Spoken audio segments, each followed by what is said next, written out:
Donc voilà, je crois que je suis très émue d'être là, donc à la chapelle Notre-Dame des Anges,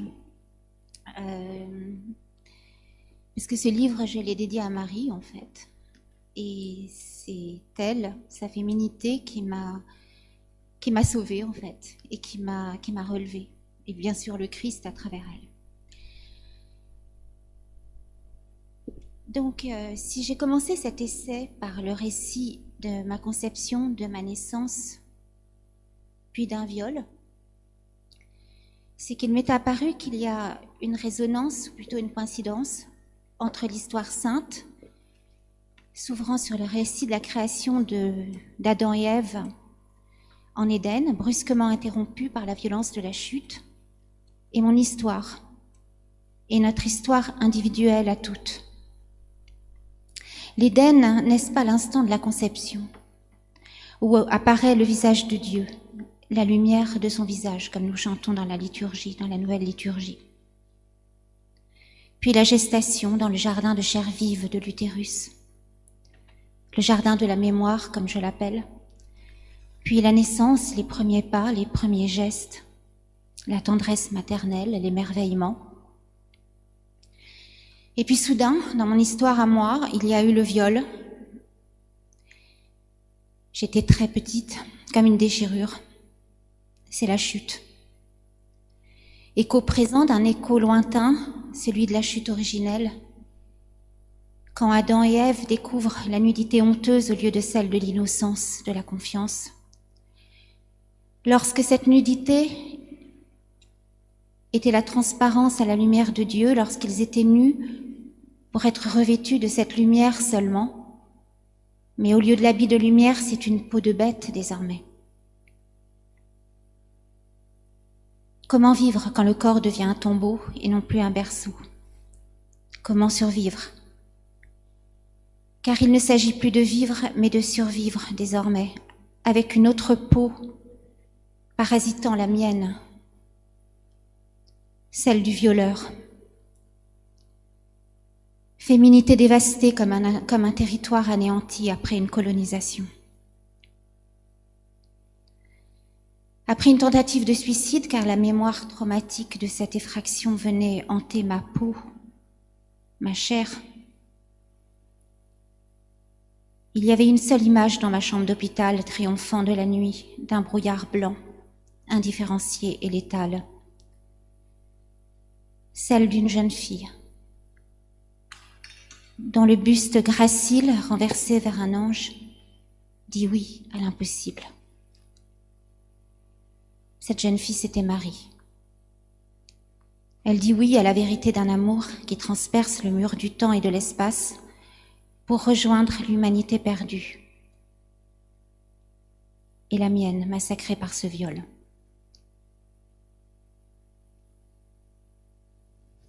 Mais dans la genèse de mon histoire, s'il y a eu ce viol, il y a eu aussi la bénédiction de Dieu, terrassant le mal de sa grâce. Cette grâce s'est présentée à moi à travers la parole d'une fillette de mon âge. Nous avions 3 ans. Elle m'a dit « Crois en Jésus-Christ, sinon les robots t'emporteront ». Par cette parole, Jésus est venu m'appeler à la résurrection. « Sors de ton tombeau, me criait-il, à travers la bouche de l'enfant que j'appelais la jardinière du Seigneur. Sors du tombeau de ton corps.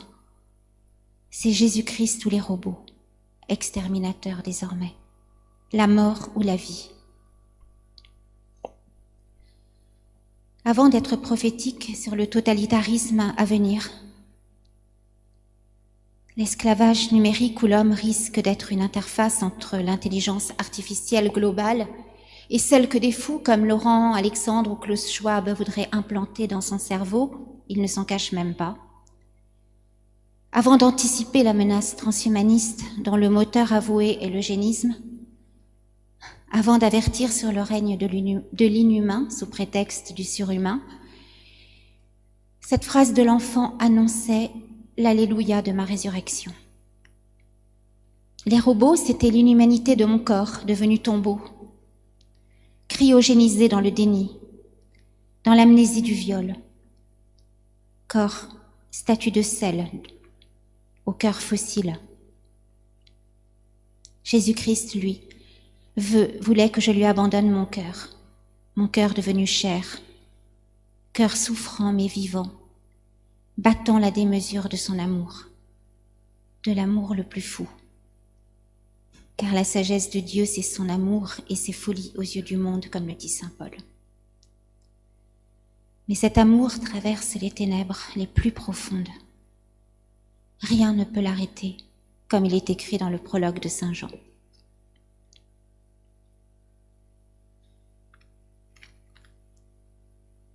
Tout le chemin de ma vie jusqu'à mon baptême, je devrais dire jusqu'à ma conception, puisque le baptême est une conception.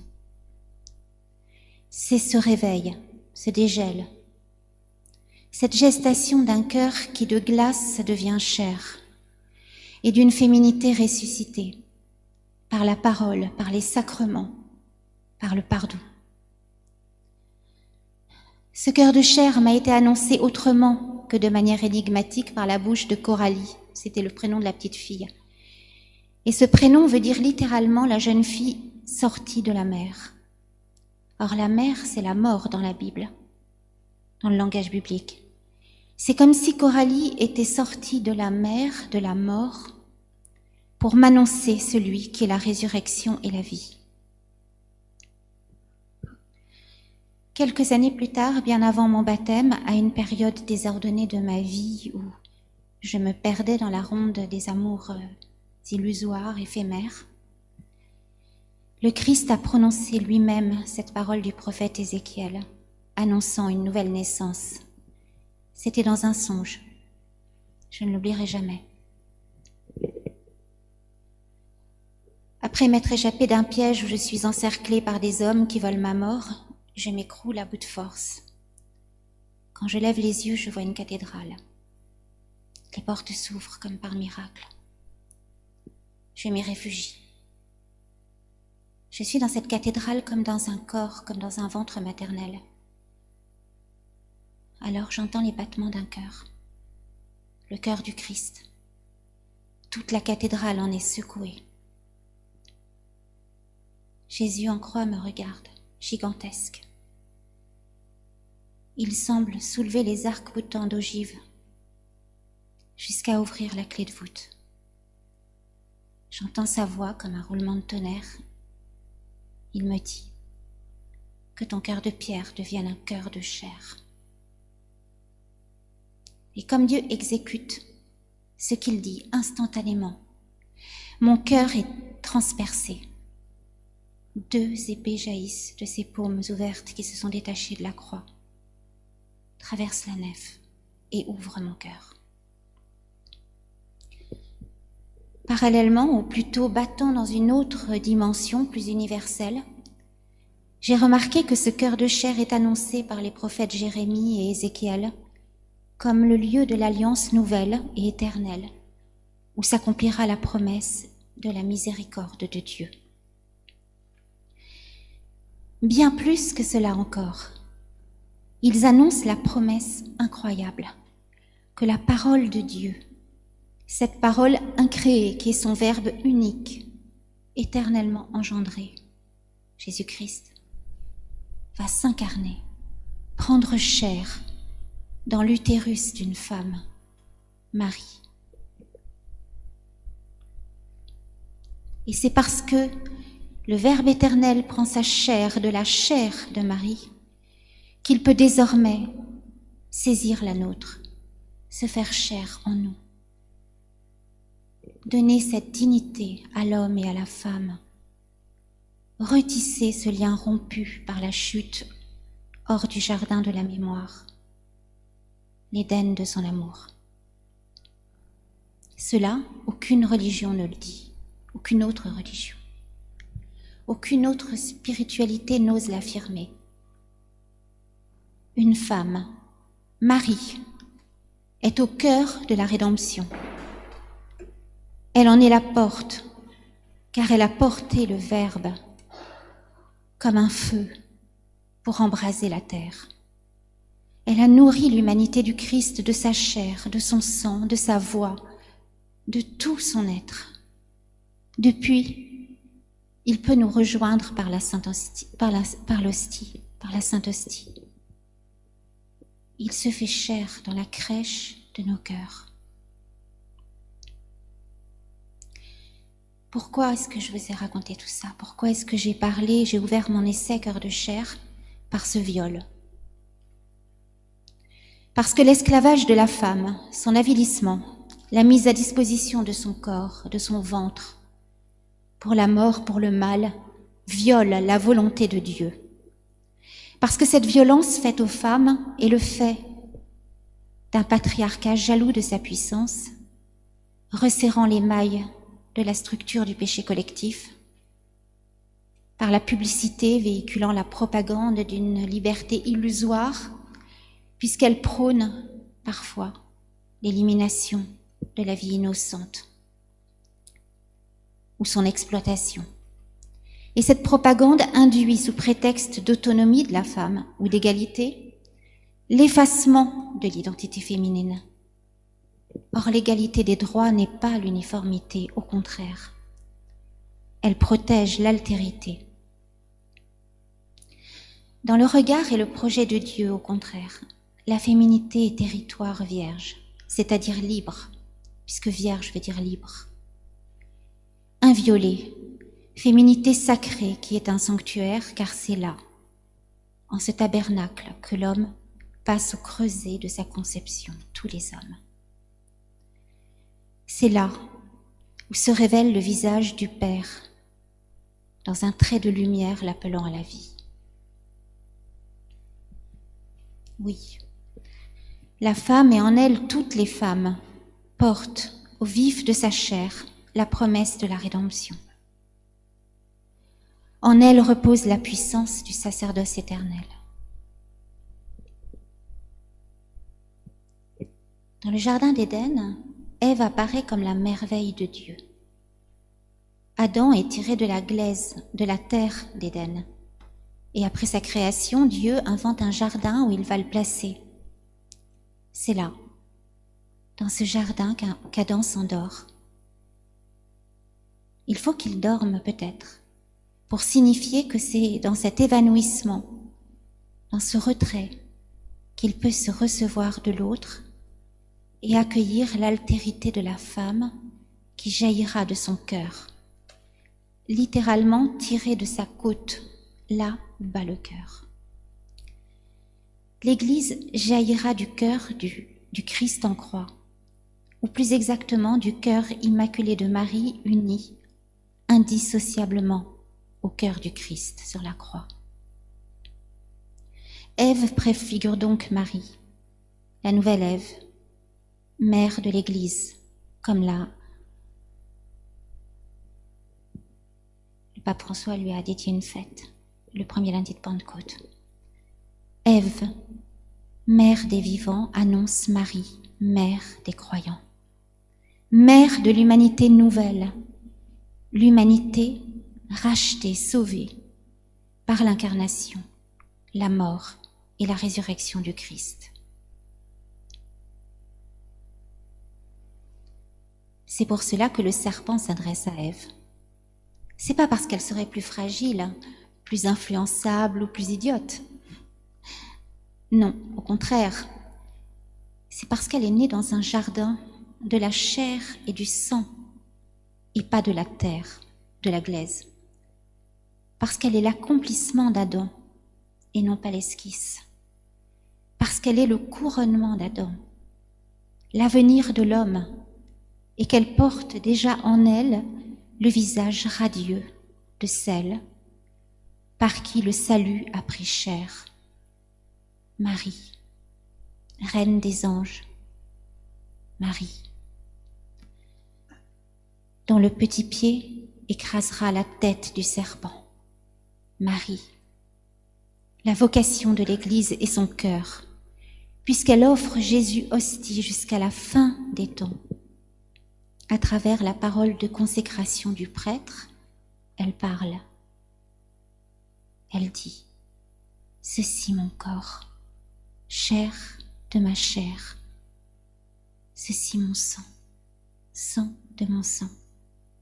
versé pour la multitude en rémission des péchés. Marie, le cœur de chair immaculé sur lequel repose l'infaillibilité de la chair, C-H-A-I-R-E, de Pierre. Sur cette pierre, je bâtirai mon Église, et les puissances des enfers ne l'emporteront pas sur elle, nous promet le Christ à Simon-Pierre.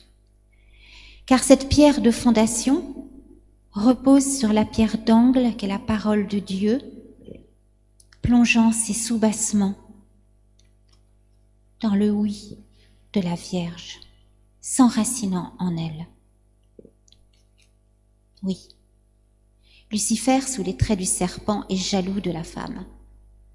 Il devine, car il est un ange et son intuition est aiguë. Oui, il devine qu'Ève porte déjà en sa lignée, dans tous ses gènes, Marie, celle qui bercera en ses entrailles le Verbe éternel fait chair, qu'elle le portera jusque dans les profondeurs de sa chair, de ses cellules, de son sang. Or lui, Lucifer, littéralement le porteur de lumière, porte ce verbe comme un flambeau, comme un oriflamme, c'est le sens de son nom. Il le précède comme l'étoile du matin, et c'est comme ça qu'on a appelé Lucifer pendant très longtemps. Parce que l'étoile du matin annonce le soleil levant, qu'est le Verbe, qu'est le Christ.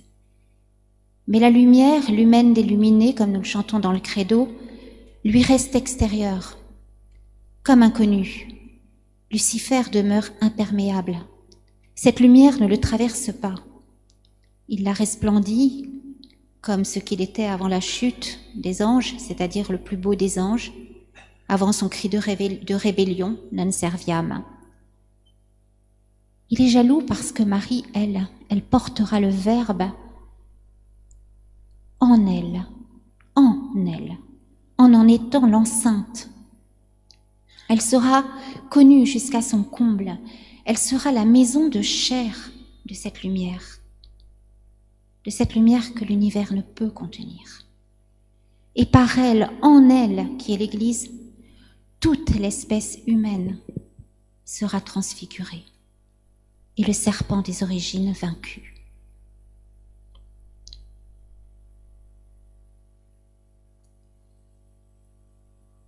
La femme est le territoire des miracles dans la Bible. Le jardin où l'impossible tisse un chemin de grâce et de liberté. Alors que les hommes colonisent son ventre, le ventre des femmes vaut un bras d'ouvrier, nous disait Pierre Berger il n'y a pas si longtemps, je crois juste avant sa mort, en parlant de la GPA. Alors que les hommes d'église parfois la diabolisent, en tout cas pendant des siècles. Dieu, lui, transfigure sa maternité. Cette maternité n'est pas réduite à une fonction, mais elle est une vocation, un appel à la sainteté. En elle et par elle, Dieu creuse le sillon du salut jusqu'à l'alliance du sacre et de l'autel, réunis dans le Christ, roi de l'univers et grand prêtre éternel. Le oui de Marie est une révolution copernicienne. Il rapatrie l'humanité déchue par le péché originel et toute la création au principe d'où elle jaillit, comme le soleil qui revient à son point d'origine, par elle et en lequel seules elles peuvent subsister. Le oui de Marie n'est pas tiré de rien. Il n'est pas une génération spontanée, même s'il est le fruit de la grâce. Il s'inscrit dans une tradition qui est la transmission d'une promesse, comme une source scellée au cœur de la chair, au cœur de la maternité. Et elle s'écoule, cette promesse du salut, de siècle en siècle, de oui en oui, jusqu'à celui infini de Marie. Avant ce oui, il y a eu des myriades de oui, ceux des matriarches. Le oui de la vieille Sarah, épouse d'Abraham. Ce oui transparaît dans son rire qui n'est pas un rire d'incrédulité, mais d'espérance. et d'émerveillement devant cet enfant, Isaac, littéralement le sourire de Dieu. C'est le sens d'Isaac, qui prend chair au cœur de sa chair fatiguée et ridée comme la terre brûlée du désert. Le rire d'enfant de la vieille Sarah quand au soir de sa vie, trois mystérieux visiteurs qui n'en forment qu'un seul à l'heure de midi, l'heure des annonciations, lui promet qu'elle sera mère en dépit de sa stérilité et de ses 100 ans. Car rien n'est impossible à Dieu. Aux profondeurs des terres désolées, il fait jaillir une source. De la mort, il fait triompher la vie. Le oui de Rebecca, épouse d'Isaac, mère d'Ésaü et surtout de Jacob, le père des 12 tribus d'Israël. Son oui explose dans son jireh qu'elle lance à l'inconnu, se présentant à elle sous les traits d'Éliézer, le vieux serviteur d'Abraham qui vient la chercher en terre d'Aram comme épouse pour Isaac. Jireh, c'est l'équivalent au féminin du « voici je viens » des prophètes, ou du « qu'il me soit fait selon ta parole » de la Vierge Marie. Soit des myriades de myriades, ouvrira le long chemin du salut. Le oui de Ruth, l'étrangère, radical, définitif. Ruth, qui sera l'épouse de Bose, qui donnera naissance à la lignée davidique, puisqu'elle est la mère de Jessé, père d'Obed, père de David, ancêtre du Christ. Le oui de Ruth résonne dans son « Où tu iras, j'irai », lancé à Noémie, sa belle-mère, et toutes deux quittent l'exil et retournent à Bethléem où le Dieu des miracles, le Dieu d'Israël les attend. Le oui de Léa, épouse mal aimée de Jacob, que son oncle Laban lui a imposé 2 fois 7 ans, avant que Jacob puisse épouser Rachel, la bien-aimée. Léa, qui est mère des 10 tribus d'Israël, les 10 premières tribus, c'est elle, la première qui rend grâce à Dieu pour ses maternités, malgré sa douleur d'être abandonnée par son mari. C'est la première action de grâce dans la Bible, et c'est une femme obscure qui offre sa louange malgré la nuit du désamour. Le oui de Rachel, épouse de Jacob, mère de Joseph et de Benjamin, les 2 dernières tribus d'Israël. Elle s'exclame du désespoir de sa stérilité « Fais-moi un enfant ou je meurs ». Le oui de Rachel qui consent à la mort pour donner la vie. Elle meurt en accouchant de Benjamin sur le chemin de Bethléem. C'est là qu'elle est enterrée. Seule. Jacob, lui, repose auprès de Léa dans la tombe creusée à même le roc avec Abraham et toutes les matriarches. Rachel pleure, fleurs semées sur la route de Bethléem à Jérusalem. Pour la fête des saints innocents, on cite ce verset du livre des Lamentations. Entendez-vous Rachel qui pleure ses enfants? Elle pleure, car ils ne sont plus, et elle ne veut pas être consolée. Rachel pleure. Piéta inconsolée, l'innocent éternel avant qu'il ne s'incarne, lui, le pain descendu du ciel, dans la maison du pain véritable qu'est Marie. Et puis, il y a le oui de Marie, tissé de tous ces oui, porté par tous ces oui. Et le oui de Marie les transfigure tous. Son oui est le point de non-retour, ou plutôt le zénith d'une création nouvelle, s'élançant au cou d'un temps immaculé. Ce oui est un basculement, alpha et oméga de l'histoire du salut, car en ce oui, l'espace-temps se déchire pour accueillir l'éternité du Verbe.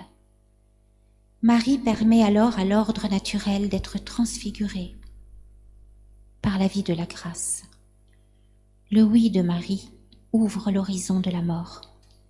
Il est un Big Bang, non pas celui du cosmos tombé dans l'espace-temps, mais le Big Bang de l'amour qui rapatrie ce cosmos au principe d'où il était déchu. Loin d'être cantonnées au rôle de pleureuses, à des fonctions, ou d'être des victimes passives, la femme dans la Bible détourne la trajectoire du mal qui pourrait être fatal. Elle sauve son peuple de l'esclavage, de la colonisation ou de l'extermination. La reine Esther, par exemple, sauve son peuple du projet d'extermination orchestré par Aman. Son monologue sublime, avant d'affronter le tyran Assuérus, traverse tous les siècles. Après s'être ensevelie 3 jours dans la prière et dans le jeûne, elle affronte le roi. Elle désobéit à la règle qui interdit d'entrer dans le palais sans y avoir été conviée sous peine de mort. Et c'est le nom de Dieu, le tétragramme sacré qu'elle place devant elle, comme une colonne de feu. Ce tétragramme se tisse d'ailleurs invisiblement à sa parole, sous la forme de figures qu'on appelle notaricons, qui sont les 4 premières lettres d'une phrase, qui se lisent à l'envers ou à l'endroit et qui forment le nom de Dieu, ou qui forment un nom. Voilà. Donc c'est vraiment tissé dans le mystère de la langue.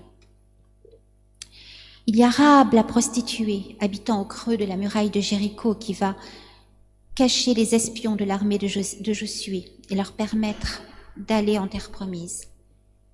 Il y a Judith, qui décapite Holoferne, le général sanguinaire de Nabuchodonosor, qui veut faire la guerre à toute la terre, une guerre globale.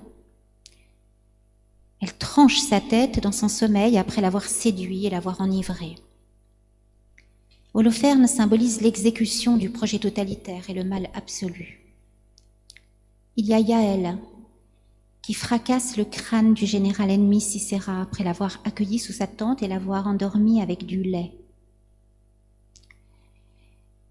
Certes, ces 2 héroïnes utilisent la ruse et la violence, et Yaël, en faisant boire du lait à l'ennemi, est une image un peu pervertie de la maternité. Leur féminité est ambiguë, mais elle tranche le mal à la racine avant qu'il ne s'organise et ne se propage en métastase. Elles sont en quelque sorte la préfiguration de celle qui écrasera la tête du serpent. C'est à elle qu'échoit cette vocation de libératrice et de sauveuse du peuple quand tout semble perdu. Et puis, en arrière-plan, il y a la mère de Sisera, celui dont le crâne a été fracassé par Yaël, qui file une chemise pour son fils qui ne revient pas, qui ne reviendra plus.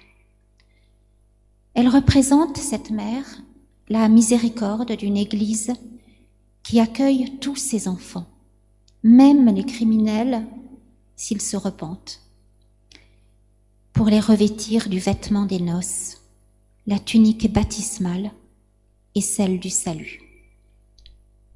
Il y a la juge et la prophétesse Déborah qui dispensent ses conseils sous un palmier et prédit la victoire. Barak, c'est un général, combattra Sisera, un général ennemi, avec elle. Elle chante à ses côtés sur le champ de bataille, exaltant les troupes. Et c'est la voix du Dieu des armées qui chante la victoire à travers elle. Elle préfigure un peu Sainte Jeanne d'Arc, sans l'innocence et la virginité de Sainte Jeanne qui font de Sainte Jeanne la fleur la plus fine du christianisme, et j'ose le dire, un autre Christ au féminin. Et puis dans les évangiles également, ce qui caractérise les femmes, c'est le courage, la détermination. Et ce sont des vertus féminines qu'on attribue injustement aux hommes. Car au pied de la croix, à part Saint Jean et Joseph d'Arimathie, ce sont des femmes qui veillent l'agonie du Christ. Ce sont des femmes qui courent avant l'aube pour l'onction du corps. C'est Véronique, bravant la foule hystérique et la violence des soldats, malgré les crachats et la haine, qui retirera son voile et dans un geste de compassion qui traversera les siècles et de foi, le posera sur la sainte face ensanglantée. C'est Sainte Marie-Madeleine qui, bravant les interdits, toutes les règles mondaines, interrompra 2 fois le dîner de Simon le pharisien pour oindre les pieds et la tête du Sauveur, de ses larmes et de son parfum. C'est à elle, d'ailleurs, que le Christ ressuscité apparaît en premier, et c'est elle qui annonce sa résurrection.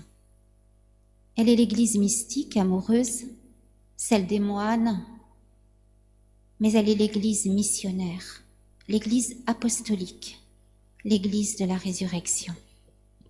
Et puis il y a toutes ces femmes obscures, rejetées, étrangères, la cananéenne, malade, l'hémorroïs qui perd son sang tous les jours, qui osent prendre à témoin, supplier, rendre grâce pour la guérison de leur enfant, pour leur propre guérison, bousculant toutes les règles d'un patriarcat religieux, les isolant à la périphérie de la société comme des intouchables ou des ombres.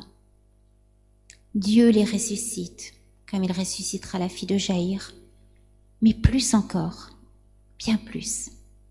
Elles sont son bras armé de justice ou de miséricorde, de vérité ou de libération.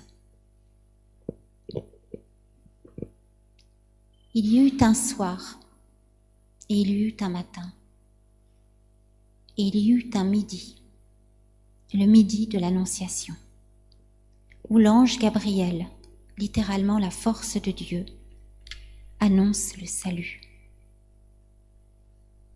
Le midi de l'Alliance nouvelle, où le Verbe éternel s'échappe de la pierre des tables de la loi, porté par une arche en bois d'acacia, pour inscrire sa loi d'amour dans un cœur de chair immaculé, qui n'est pas arche seulement, mais table eucharistique, Église. Oui, Marie est cette table eucharistique, ce banquet des noces préfigurant les noces éternelles de la Jérusalem céleste, le royaume où nous sommes tous conviés, où sont inscrits tous nos noms. Je vous ai gardé une place dans la maison de mon Père. Jésus nous l'a bien dit. Alors oui, l'enjeu du dernier combat passe par le ventre des femmes. Le dragon, comme il est écrit dans le livre de l'Apocalypse de Saint Jean, attend que la femme accouche pour dévorer l'enfant. Cet enfant, c'est l'humanité. Il veut la dévorer avant qu'elle n'accède à sa vocation d'éternité. Il veut la dévorer pour la séparer définitivement de sa filiation divine. Car c'est dans la femme que l'humanité se reçoit de Dieu. Dans la femme Église, Marie, mais aussi dans nous toutes, qui sommes le tabernacle du sacré, du transcendant. Qu'est-ce qui se cache derrière le mot modernité ? L'enfer des dystopies toujours pavé des intentions les meilleures pour le meilleur des mondes. Le projet transhumaniste rêve le grand remplacement de la femme au nom de son autonomie par l'avènement de l'utérus artificiel géré par l'intelligence artificielle. C'est une réalité. Le projet transhumaniste prône l'humanité augmentée, qui aura bradé l'éternité pour l'illusion d'une immortalité, et ne l'oublions jamais, sous conditions financières. Le projet transhumaniste rêve une humanité qui aura perdu toute humanité, pour l'inhumanité d'un eugénisme, substituant la loi du plus violent à celle du plus petit. Le projet transhumaniste impose la loi du plus performant à celle du hasard qui passe incognito, comme Dieu appelait Einstein, de la faille par laquelle pourrait passer la lumière. Le projet transhumaniste rêve d'un monde où le visage de l'homme est profané, sa bouche bâillonnée, où les cellules souches embryonnaires de ses enfants sont cultivées, clonées, modifiées, manipulées, triées, pour être recyclées, commercialisées, quand elles ne font plus l'objet d'un projet parental. Le projet transhumaniste travaille à l'avènement d'un monde où le droit du poussin est respecté, pas celui du petit de l'homme. Un monde où on s'émeut du broyage des poussins mâles, à juste titre d'ailleurs, mais pas de celui du bébé humain, dont l'IMG est autorisé jusqu'à terme pour détresse psychosociale. Alors oui, l'enjeu du dernier combat, du combat eschatologique, c'est le remplacement de la femme, pour qu'advienne le grand remplacement de l'homme par l'inhumain. C'est pas le remplacement ethnique, c'est le grand remplacement de l'homme, de l'humanité par l'inhumain. Et ça passe par la femme. Pour que triomphe l'esclavage numérique où l'homme sera un QR code plutôt qu'un cœur battant, plutôt qu'un cœur priant. D'ailleurs, Bill Gates a avoué dans une vidéo face à la CIA, sous le prétexte fallacieux de la lutte contre l'islam radical et le terrorisme, vouloir modifier le gène religieux via plusieurs procédés, dont la vaccination éventuellement un jour. Mais Dieu se rit des codes, des systèmes et des algorithmes. Il y aura de nouveau un soir, ou plutôt un matin, où il viendra nous rejoindre à travers la femme, son Église, l'Église de Marie, l'Église des petits, de ceux qui portent le nom de Dieu, sa mémoire inscrite au vif de leur cœur et de leur ADN, et non pas le chiffre de la bête. Oui, Dieu vient. L'entendez-vous qui vient? Pour conclure, je vous raconterai un dernier songe. C'était en 2020, en janvier, je crois, un petit peu avant la crise sanitaire.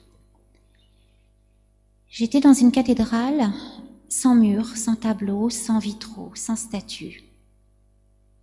Il n'y avait rien, je priais simplement, baignée dans une lumière dorée très douce, comme celle avant le soleil levant. J'ai levé les yeux et je me suis rendu compte que la toiture de la cathédrale était un immense voile déployé, comme la voilure d'une tente ou d'un navire qui prend le large. J'ai compris alors que c'était le voile immaculé de la Vierge Marie. Réfugions-nous sous le voile de Marie, l'Église des derniers temps, dans la cathédrale dont le cœur, C-H-O-U-R, et le cœur qui bat est de chair, et dont le dôme est l'hymen immaculé de son Amen et de son Alléluia.